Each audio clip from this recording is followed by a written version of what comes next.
이런 스트레스의 쓰리콤보기 때문에 우리 한 달 지나면 해. 저는 합니다. 무서워요.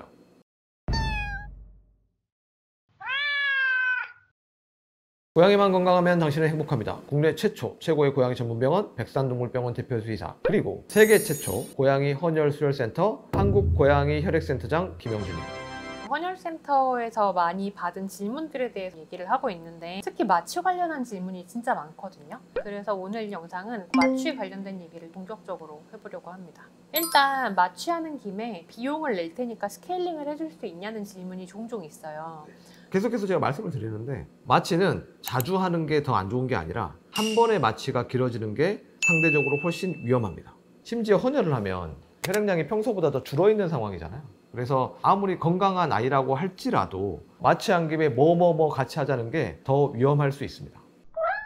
그러면 우리 아이가 피가 언제 정상화가 되나요? 통상적으로 2, 3주면 이제 회복이 되는데, 저희는 약간 더 보수적으로 보통 한 달 이후에 진행하는 것을 추천드리고 있어요. 한 달 이상 마취 텀을 두어야 되는 이유가 있을까요? 일단 우리 아이가 이걸 당장 안 하면 안 된다라는 응급이거나 필수적인 경우에는 어제 마취하고 수술을 했어도 오늘 또 합니다. 내일 또 해야 될 것 같아. 그럼 내일 또 합니다. 근데 이거는 응급인 경우고요. 안 하면 큰일 나는 경우. 보통의 경우에 헌혈하러 오는 친구들은 건강한 아이들처럼 보이는 아이들인데, 우리는 이런 아이들이 지속적으로 건강하기를 바라기 때문에, 물론 의학적으로 헌혈한 혈액이 다시 채워지는데 시간이 2, 3주 걸리는 것도 있지만, 이 아이가 헌혈하러 왔어. 아무리 착한 아이라도 외출했죠, 밥 굶었죠, 병원에 와서 뭔가를 하죠. 이런 스트레스의 쓰리콤보기 때문에 가급적이면 소나기는 피해가게, 그래서 스트레스 받는 주기를 간격을 좀 띄엄띄엄 하려고 저희는 한 달 뒤에 스케일링과 같은 마취가 필요한 행위를 하라고 추천드리고 있어요. 안 그래도 스트레스에 너무 취약해가지고 개복치네 많이 하고 있는 판에, 기왕이면 스트레스를 좀 연속적으로 안 받게 하는 게 좋잖아요. 그럼 한 달 후에 스케일링이나 다른 시술을 할 때 건강검진, 이 마취전 검사는 어디까지 다시 하면 되나요? 이거를 최근에 관련 전공자에게 문의를 해봤는데 6개월이면 괜찮지 않나가 요즘 트렌드라고 하더라고요, 국제적으로. 근데 안전해야죠. 일단 뭐 우리 기준으로는 한 달 지나면 합니다.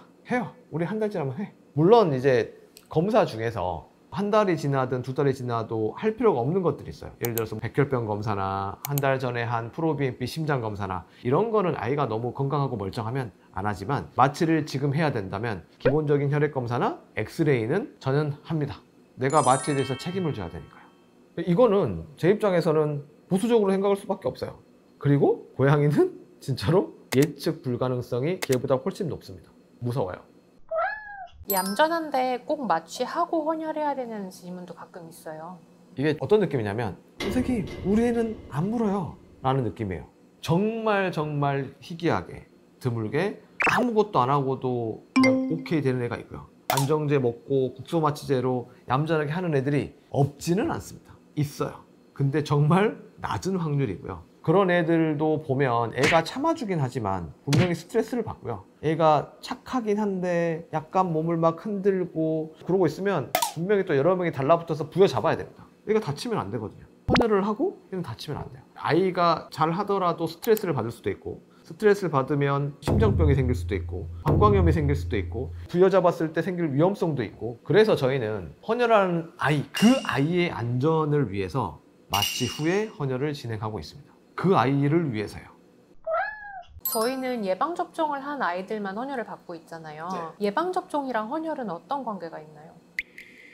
아주 밀접한 관계가 있습니다. 사실 헌혈하는 아이들에게 예방접종 히스토리를 요구하는 건 헌혈하는 아이들의 안전을 위해서입니다. 우리 아이가 익숙하지 않은 새로운 환경으로 나왔잖아요. 어떤 병원균이 있을지도 모르는데 우리 아이는 스트레스를 받고, 스트레스를 받으면 면역력이 떨어지고, 적어도 아이에게 치명적인 범백이나 아이를 길게 괴롭힐 수 있는 할리시 허피스에 대한 방어력은 있는 상황에서 헌혈을 받고 싶습니다.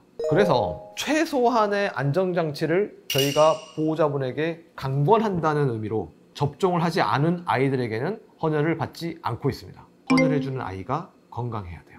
헌혈하는 아이를 위해서 백신은 꼭 맞춰야 됩니다. 공혈묘를 줄이자는 그런 윤리적인 이유도 있고, 건강검진의 중요성을 알리기 위한 것도 있지만, 사실 백산동물병원이 헌혈 프로그램을 시작하고 헌혈을 계속 홍보한 이유는 아픈 아이들을 치료하기 위해서였어요. 수혈이 필요한 아이들에게 혈액은 대체할 수 있는 게 없거든요. 수의사로서 아픈 고양이를 치료하기 위해서 최초로 시작된 건 맞습니다. 하지만 우리는 의료기관이고 아이들의 건강에 집착을 하는 사람들이기 때문에 헌혈한 아이들, 좋은 일을 해준 그 고양이의 건강과 안전에 신경을 쓰는 게 저희의 의무라고 생각합니다. 저희가 건강검진을 철저하게 하고 좀만 이상해도 이 아이는 헌혈이 안 되겠습니다 라고 돌려보내는 것도 그런 이유 때문입니다. 고양이 헌혈 캠페인의 취지를 동감하신다면 많이 알려주시고 많은 홍보 부탁드립니다. 세상의 모든 고양이가 건강해야 우리가 행복하니까요.